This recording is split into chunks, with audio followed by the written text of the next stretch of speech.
Jai Maa Kamakhya, Jai Maa Tara, Jai Bhairava.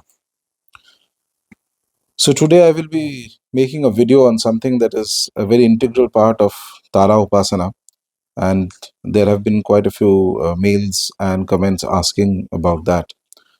So whenever we are approaching a Devata for sadhana, there are two paths of progress that are equally important. One is the traditional path, which comes from the texts, which is what the formal ritual system of sadhana is. There is no doubt about that.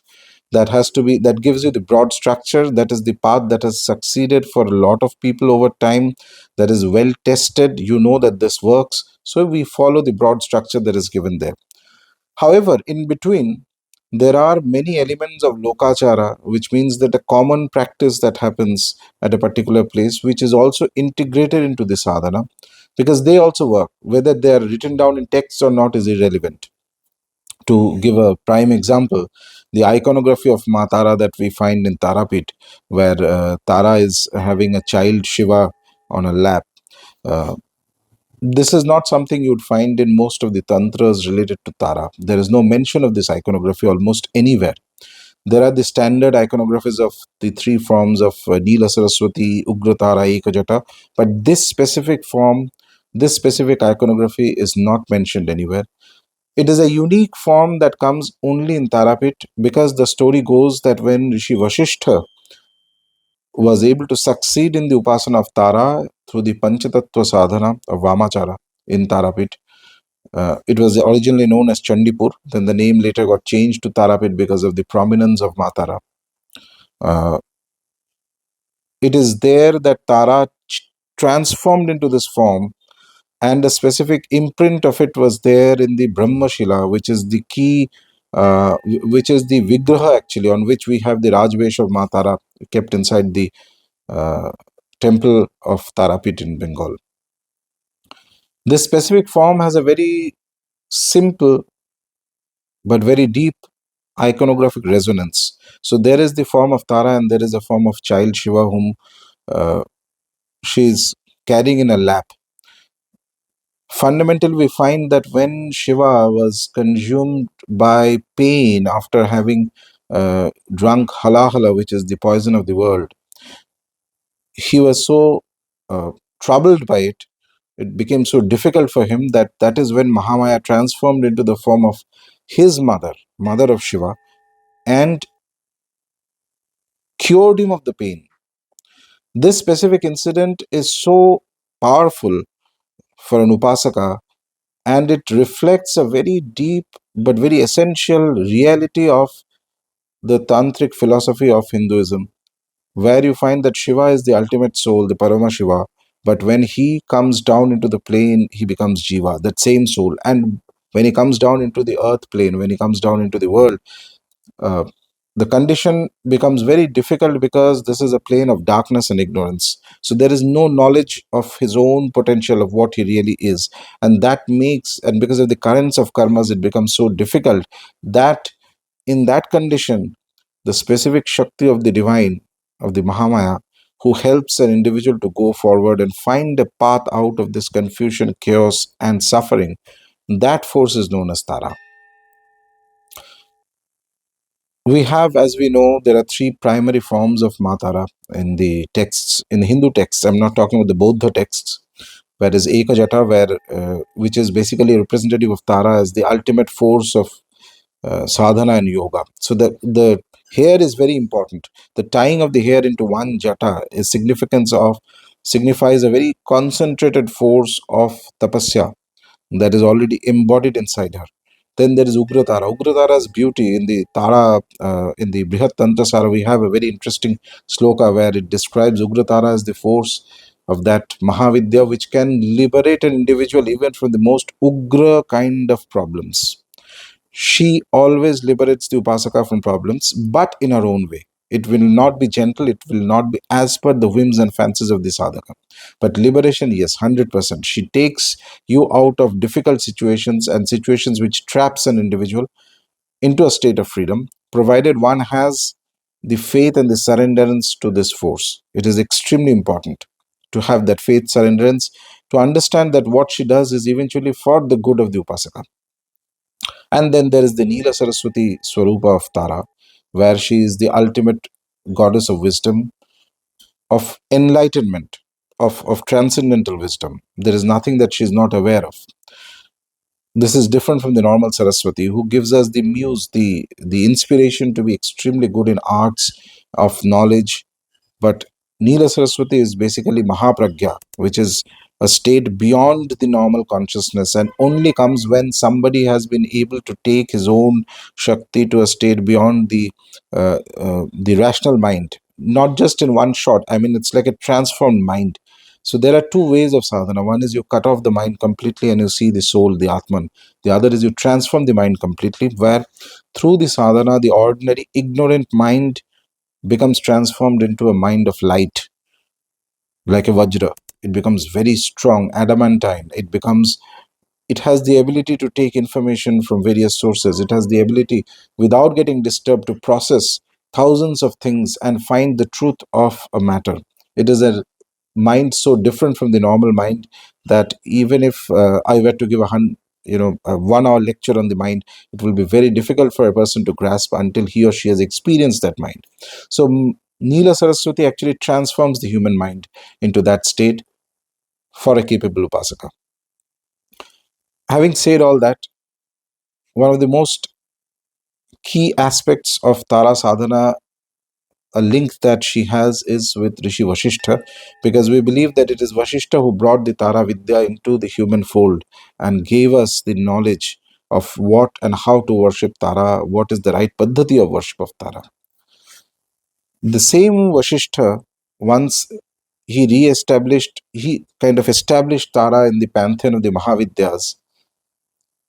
She was still confined only to the very hardcore tantric upasakas.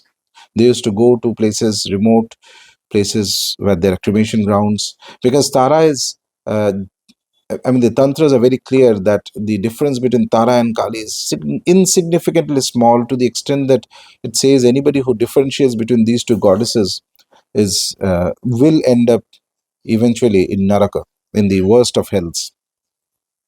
But Tara has this beauty. She can transform herself into Kali, and she can transform herself into Rajeshwari, the most beautiful, the absolute queen, the empress. So she can shift between complete Amavasya to complete Purnima. And in all her states, she is able to take the Upasaka out of the jungle of his own karmas into a state of freedom and liberation, which is what we call as moksha, enlightenment, or whatever name we want to give it. In modern times, the prominence of Tara Upasana started with the advent of Bamakhepa, or Bamdev as we know him in Tarapith. He is the great augur Siddha saint who used to stay in the cremation ground of Tarapith and who could see Maa Tara, speak to Maa Tara, and through him, the place, the whole kshetra of Tarapith became this popular and vibrant. And the kind of crowds we see today, uh, the increase in devotion to Tara, the number of people coming there, even ordinary people. And this is the most remarkable thing of a saint, like of the caliber of Bamakhepa. When he comes, uh, when a great upasak comes, he opens up the doors of the deity's upasana even for ordinary people. So that is why we have innumerable, whether it's a shop or whether it's a bus or an auto or something across Eastern India, across Bengal, you will have names of Tara everywhere. Innumerable places there are photos of Tara, and with little bit of bhakti and devotion, with some flowers, dhoop agarbatti, the simplest of methods, people are worshipping him. It is only and only because of the grace of Bamakhepa that this state has been achieved. A great saint comes, lives his life, does his sadhana, and through that generates the necessary amount of power where he's like that engine of a train, pulls along thousands of people. If not for Bamakhepa today, Tarapith would not have been as much popular and known as it is today. It is he and he alone who established Tara, re-established Tara in the human consciousness and opened her doors for everybody to worship, much the same way that Sri Ramakrishna did for Kali. This is the power of saints. They do not always follow textbooks, but they are divinely blessed. They come for a mission. Their life is not for their own sadhana. They have already attained everything that has to be attained. They come into this human plane, they lead a life of sadhana only so that there are thousands of others who can get inspired by them, read about them, see them, worship them devotionally, attached to their aura. And in that way, thousands and thousands get pulled into the orbit of the deity. This is the uniqueness of saints, and you will see that repeating everywhere. The greatest miracle of a devata is not some kind of manifestation, some vibhuti falling from here, sindur falling from there, some sounds, lights. No, the greatest miracle of a deity is the creation of a saint, changing an ordinary human being into a saint, complete and absolute, where all the six chakras. And who exactly is a saint?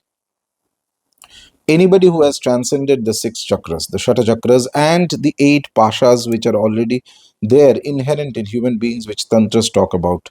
The eight pashas, chains, and the six chakras where our consciousness hovers around. Somebody who has transcended those, that individual is a saint. Somebody whose Vishnu Granthi has been opened up, that individual is a saint. Anybody else can be a pandit, anybody else can be a scholar, anybody else can be an upasak, but saint is a very rare thing. And only when a saint comes and lives his life, that the energy he generates draws thousands and thousands of people, not just for that period of time, for centuries on, into the path. And that is his greatest. That is the miracle of the deity. Because a saint is nothing but the physical manifestation of the tattva and the energy of that devata whom he or she has worshipped. So it is Bamdev, Bamakhepa, whose blessings are extremely important for progressing in Tara Upasana. Make no mistake about it, if he were not here today, if he had not been born, Maa Tara would not have been as popular as he is today, as she is today. It is her miracle, her lila, that type of that caliber, a man of that caliber, a siddha of that caliber, actually not an ordinary human being, he was an absolute siddha of that caliber. It is said in the texts that we gather about his biography, his life, that he had, one of his primary gurus was uh, Kailashpati Baba, who had come from Vraj. This is the most interesting thing. So he comes from the land of Krishna and comes to Tarapith because intuitively he understands that there is a soul, great soul who has been born, who needs to be taught the methods of Tara Upasana, stays in the cremation grounds of Tarapith, gives mantra upadesh to Bamakhepa, and then when Bamdev reaches the highest state of sadhana, attains the state of siddhi, the very next day he leaves because he says that in one kshetra only one siddha can stay. And nobody knows how he looks, nothing. Bamdev used to say that his guru was Bhairava incarnate, and Bamdev himself is none other than Kala Bhairava. It is like if Kala Bhairava had taken a human form and come down to earth, it would have been Bamakhepa. And there is not one single doubt about this.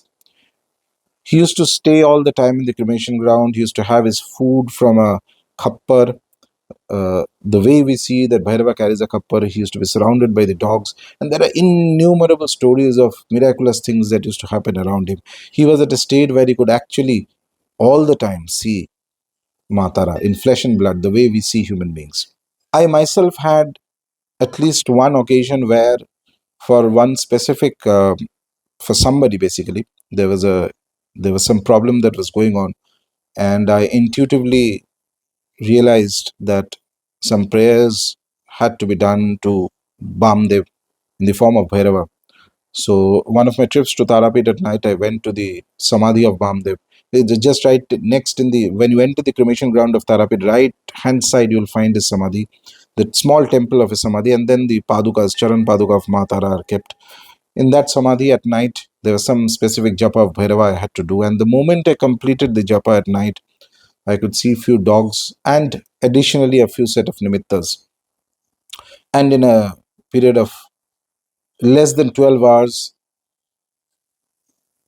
for whatever specific purpose I had gone there, was completed. And it was a miraculous result that came. It was entirely the blessings of Bamakhepa.